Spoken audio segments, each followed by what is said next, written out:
Ah, me voilà, ça y est. Bon. Bonjour. Alors, ils ont mis au point un système, le Discord Insoumis, qui sélectionne parmi vos questions. Alors, ils ont sélectionné d'après un procédé, je crois que c'est quand il y a un point d'interrogation. Alors, faites un effort. Mettez pas des points d'interrogation derrière tout. Et puis, c'est pas non plus la peine de me demander 10 fois comment ça va. Comment ça va? Vous n'avez qu'à le voir. Ça va. J'ai vu qu'il y a des copains qui me disent, quand est-ce que vous venez à JL House? D'accord? Alors, moi, j'ai dit, mais JL House, ça fait Jailhouse. Donc, Jailhouse, c'est un rock. Alors, ils n'étaient pas au courant, ils ne savent pas que c'est un rock d'Elvis. Alors, si on connaît même plus les rocks d'Elvis, alors c'est pas la peine, quoi. Faut sortir le dimanche. Antoine, fais un effort. Jailhouse Rock. Mais cherche, tu prends Google, et puis tu cherches. Tu mets YouTube, Jailhouse. Et ben, je vous garantis que ça, c'est du rock. Un peu rockabilly, d'accord, mais ceux qui aiment le rockabilly, c'est pas obligé de... Tout le monde n'est pas obligé d'être hard rock ou heavy metal. On peut aussi être rockabilly. Le hard rock, c'est pas mal.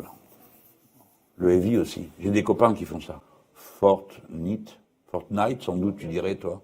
Pourquoi tu dis Fortnite? C'est écrit Fortnite. C'est un jeu. Ah, c'est un jeu. Ouais.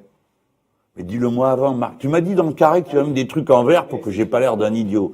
Eva Fortnite, c'est un jeu. Comment je le sais, moi? Tu crois que je vais jouer à Eva Fortnite? Franchement. Antoine. C'est le 16 juillet, mais ça pardonne pas tout. La République en marche, tout le monde pense que c'est une trouvaille de Macron. Eh ben non. C'est une trouvaille de Mélenchon et de ses amis. Pourquoi? Parce qu'en 2012, on a fait une web-série politique. C'était la première fois qu'il y avait une web-série politique dans le pays. Donc, Mediascope, ils avaient été très créatifs. Et qu'est-ce qu'elle dit, cette web-série? Comment elle s'appelle? D'accord? Ma campagne de 2012. En marche. Étiez-vous un bon élève? C'est là qu'on voit que c'est le 16 juillet, je réponds qu'aux questions qui n'ont pas de rapport avec... Étiez-vous... je sais pas, ça dépend pourquoi. Je suis comme beaucoup de ceux qui me regardent. J'étais bon là où on me trouvait bon. Là, monsieur Domprani me met, Macron n'a que 42 ans. 42 ans, c'est déjà beaucoup. Vous pensez qu'on en aura pour 30 ans? Bah, ça dépend de vous, c'est vous qui décidez, vous avez des bulletins de vote. Bon, prenons un autre exemple au hasard. Moi, j'en ai 69. Déjà, ça devrait vous rassurer. Je ne durerai pas 30 ans. Je vous laisse méditer sur l'avantage que ça présente. Qu'est-ce qui me plaît là-dedans? Prince de Lu. Qu'est-ce que ça veut dire, prince? C'est juste un nom comme ça, Antoine, tu penses? Ouais. Allez-vous vous présenter aux élections présidentielles? Ben, vous verrez bien. Si vous vous intéressez à ce que je fais, ne le faites pas à titre personnel. Faites-le du point de vue des idées que je raconte, de ce que je raconte. Sinon, vous pouvez pas savoir le mal que ça me fait. Je me dis, pourquoi on se donne tous mal?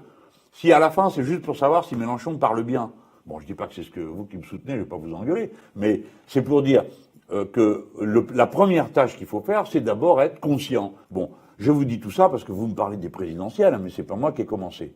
Alors là, Marcus quitte 53, le capitalisme, point d'interrogation, élever le niveau, merci. Je comprends pas, qu'est-ce que vous voulez que je fasse? Vous voulez que j'élève le niveau de quoi? Des gens qui m'écoutent, mais ça va, ils sont bien. Le capitalisme, je peux en parler quand vous voulez. Si vous voulez, je vous fais une émission sur le capitalisme. Vous voyez, j'ai peur de rien, je réponds à toutes les questions. Je peux vous dire une chose, ce qui n'est pas normal, c'est qu'il n'y ait pas une seule rue Robespierre dans tout Paris. Robespierre a été député de Paris, on pourrait lui faire une rue quand même. Quand vous voyez le nombre de salauds qui ont un nom de rue, pour avoir une rue Robespierre, allez, on aura une statue, on revient à payer nous-mêmes. Quelqu'un dira, monsieur Robespierre, écoutez, vous exagérez, si vous abolissez l'esclavage, l'économie des colonies, ça s'appelait comme ça, va périr. Et Robespierre répond, périssent les colonies plutôt qu'en principe. Alors, la légalisation du cannabis. Moi, je suis pour.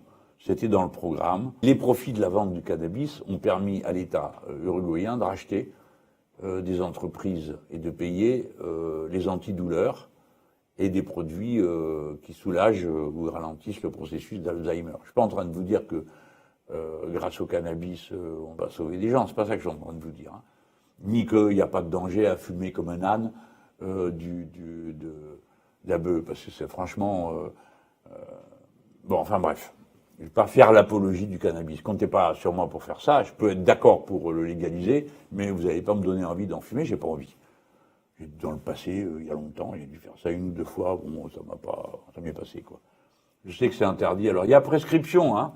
Je le dis pour la prochaine enquête préliminaire qu'on voudrait me faire. Mélenchon fume-t-il du cannabis? Mélenchon a volé du cannabis? Ou l'a-t-il acheté? À qui l'a-t-il acheté? Etc. Ça pourrait faire un bon sujet, non?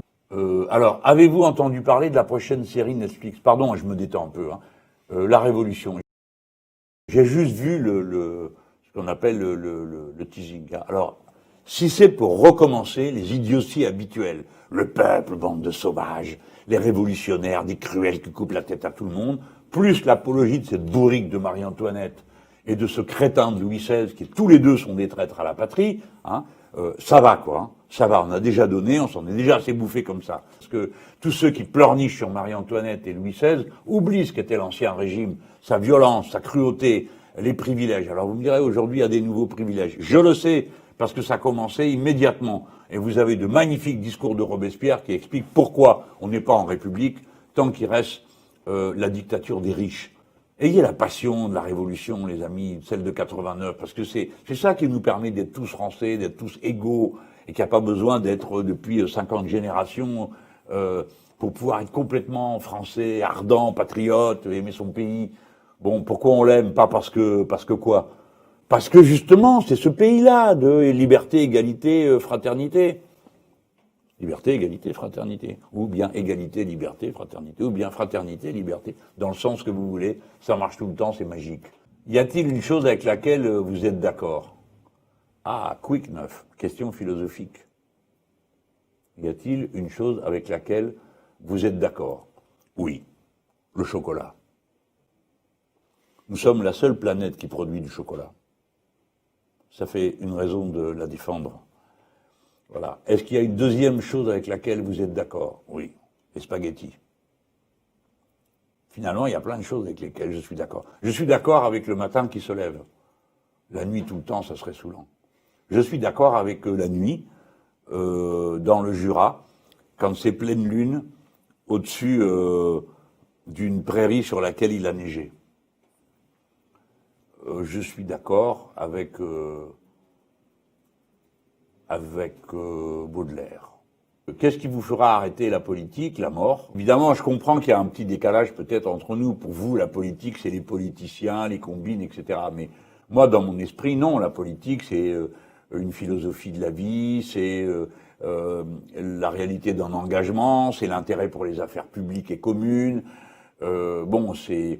La politique a cette vertu de vous mettre en contact avec des tas de problèmes auxquels vous auriez jamais pensé, des tas de gens que vous n'auriez jamais connus sans ça. Donc c'est ça pour moi la politique, et par conséquent j'arrêterai jamais.